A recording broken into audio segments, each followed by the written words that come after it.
Doctor നമസ്കാരം. ഇന്ന് നമ്മുടെ ആയുർവേദത്തിൽ ഒരുപാട് അറിവുകൾ ഉണ്ട്.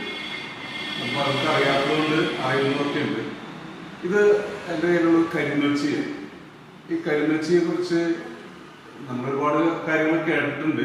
ഇത് വേദന സംഹാരിയാണ്, പനി വരുമ്പോൾ കഷായം വെച്ച് കഴിക്കാന്നൊക്കെ കേട്ടിട്ടുണ്ട്. ഇതൊക്കെ ശരിയാണോ, അല്ലെങ്കിൽ ഇതിൽ കൂടുതൽ എന്തൊക്കെയാണ് ഇതിനെ കുറിച്ച് പറയാറുള്ളത്?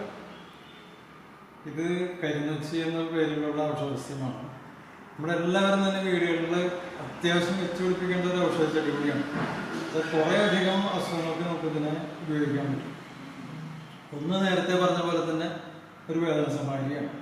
ഇതിൻ്റെ ഇല ഇട്ട് വെള്ളം തിളപ്പിച്ചിട്ട് ഇതിനുള്ള ആവി അടിപ്പിച്ച് കഴിഞ്ഞാൽ ഏത് വേദനയും കുറയും.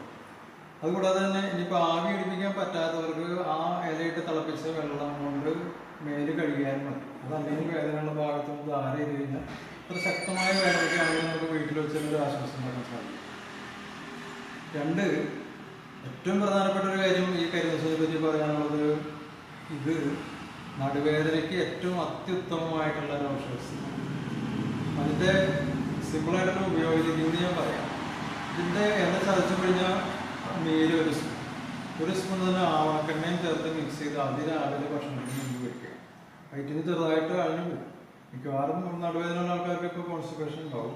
അത് നമ്മൾ ഒരാഴ്ച തുടർച്ചയായിട്ട് കഴിച്ചിട്ടുണ്ടെങ്കിൽ എത്ര ശക്തമായിട്ടുള്ള നടുവേദനയ്ക്ക് നല്ല ആശ്വാസം കിട്ടും.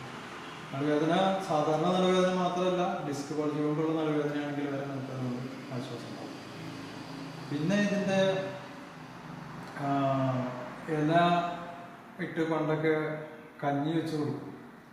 അത് ഈ മെൻസസ് ശരിയല്ലാത്ത സ്ത്രീകൾക്ക് ഇതിൻ്റെ ഇലയിട്ട് തിളപ്പിച്ച് കഞ്ഞി വെച്ച് കൊടുക്കുന്നത് മെൻസസ് ആവും. പിന്നുള്ളൊരു ഉപയോഗം എന്ന് പറയുന്നത്, ഇതിൻ്റെ വേരിലെ തൊലി തിളപ്പിച്ച് കഷായം വെച്ച് കഴിച്ച് കഴിഞ്ഞാൽ വിരകൃമിയൊക്കെ ഉണ്ടാവും, അതൊക്കെ നശിക്കും. ഇതിൻ്റെ മറ്റൊരു പ്രധാനപ്പെട്ട ഒരു ഉപയോഗം എന്ന് പറയുന്നത്, ഈ ബോധക്ഷയം ഉണ്ടായി കഴിഞ്ഞാൽ വീട്ടിൽ പണ്ട് അച്ഛൻ ചെയ്തിരുന്ന ഒരു സംഭവം. അച്ഛൻ വൈദ്യനായിരുന്നു. അപ്പൊ അച്ഛൻ ചെയ്തിരുന്ന രീതിയിൽ അവിടെ അന്ന് നാട്ടിലേക്ക് എന്ത് അസുഖം ഉണ്ടായാലും അച്ഛൻ്റെ അടുത്താണ് വരിക. അപ്പോൾ ഈ ബോധക്കേടുണ്ടായിട്ടുള്ള ആൾക്കാരെ കൊണ്ടുവരിക. അച്ഛൻ ചിലരുടെ വീട്ടിൽ പോയി നോക്കുകയൊക്കെ ചെയ്യും. അപ്പോൾ ബോധക്കേടുള്ള ആളുകളെ അച്ഛൻ ചെയ്തിരുന്നത്, ഞാനൊരു പ്രായമുള്ള സ്ത്രീകളെ ചെയ്യുന്നതിന് കണ്ടിട്ടുണ്ട്. ഇതിൻ്റെ പിഴിഞ്ഞ് നീരുണ്ടല്ലോ, നീരൊരു 2 തുള്ളി മുക്കിൽ വെക്കും. എന്ന് വെച്ച് കഴിഞ്ഞാൽ ആളപ്പം തന്നെ ഞെട്ടി കഴിഞ്ഞിട്ട് ഇത് നമുക്ക് വീട്ടിൽ ഇനിയിപ്പോൾ അങ്ങനെ ചെറിയത് കണ്ടു കഴിഞ്ഞാൽ ഒഴിക്കാനൊന്നും പറ്റിയില്ലെങ്കിൽ ഇതിൻ്റെ ഇല ഒന്ന് ഞരടിയിട്ടും മുട്ടിലൊന്നും മുളപ്പിച്ച ഒരു ബോഡി വെച്ചിട്ടുണ്ട്. അത്ര പവർഫുള്ളായിട്ടുള്ള ഒരു വെടിയേണ്ടി കഴിഞ്ഞു ചെയ്യും. പിന്നെ കഷായം, ഇതിൻ്റെ ഇലയുണ്ടല്ലോ, ഇല കഷായം വെച്ച് കഴിച്ച് കഴിഞ്ഞാൽ നടുവേദന പറയും. അതിന് ശേപാളി എന്നൊരു പേരുണ്ട്. ശേപാളി പത്ര കഷായം എന്നൊരു കഷായം എന്ന് പറയുന്നുണ്ട്. ഇതിൻ്റെ ഇല കഷായം വെച്ചിട്ടുണ്ട്. ഇപ്പോൾ തൈക്കാട്ട് ബസ്സൊക്കെ ഇപ്പോൾ അത് ഇറക്കിയിട്ടുണ്ട്. ആളുകൾ ഇറക്കിയിട്ടുണ്ട്. ഇതിൻ്റെ ഇല മാത്രം കഷായം വെച്ചിട്ടുണ്ട്. നമ്മൾ നേരത്തെ രോഗികൾക്ക് കിടക്കുന്ന രോഗികൾക്ക് നമുക്ക് കഷായം കൊടുക്കില്ല.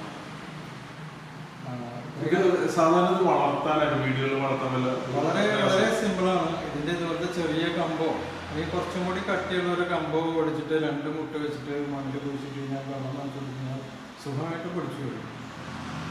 പിന്നെ ആദ്യത്തെ കുറച്ച് ദിവസം മാത്രമേ വെള്ളം നനയ്ക്കേണ്ടതുള്ളൂ. പിന്നെ അത്ര അധികം വെള്ളം ജലസേചനം ഇല്ലെങ്കിലും ഇത് പിടിച്ചു വന്നോളൂ.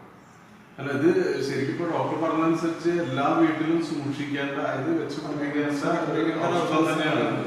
സാധാരണ വീടുകളിൽ അധികം കാണാറില്ല. ഇപ്പൊ നമ്മുടെ നാട്ടിൽ അധികം കാണാറില്ല, ആളുകൾക്ക് അറിയാത്തതുകൊണ്ടായിരിക്കും. പണ്ടൊക്കെ മിക്കവാറും നമ്മുടെ വീടുകളിലൊക്കെ വേലി പുറത്തൊക്കെ ഇഷ്ടംപോലെ ഉണ്ടാവുമായിരുന്നു. നമ്മൾ ആയുർവേദത്തിൽ പഞ്ചകർമ്മ ചികിത്സയിലൊക്കെ തന്നെ ഇലക്കിഴി എന്ന് പറഞ്ഞൊരു കിഴിയുണ്ട്. അതിലൊരു പ്രധാന ഐറ്റം എന്ന് പറയുന്നത് ഈ കരിനൊച്ചിയുടെ ഇലയാണ്. അത് വേദന സംഹാരിയും വാതസമൂലമുള്ള ഒരു പ്രോപ്പർട്ടി എന്നുള്ളതുകൊണ്ടാണ് നമ്മൾ ഉപയോഗിക്കുന്നത്. എന്തായാലും ആയുർവേദത്തിലെ ഒരറിവും ചെറുതല്ല, ഒരുപാട് ഇനി അറിയാനുമുണ്ട്. എന്തായാലും നമ്മളിനി ഇതുപോലുള്ള അറിവുമായിട്ട് തുടരും.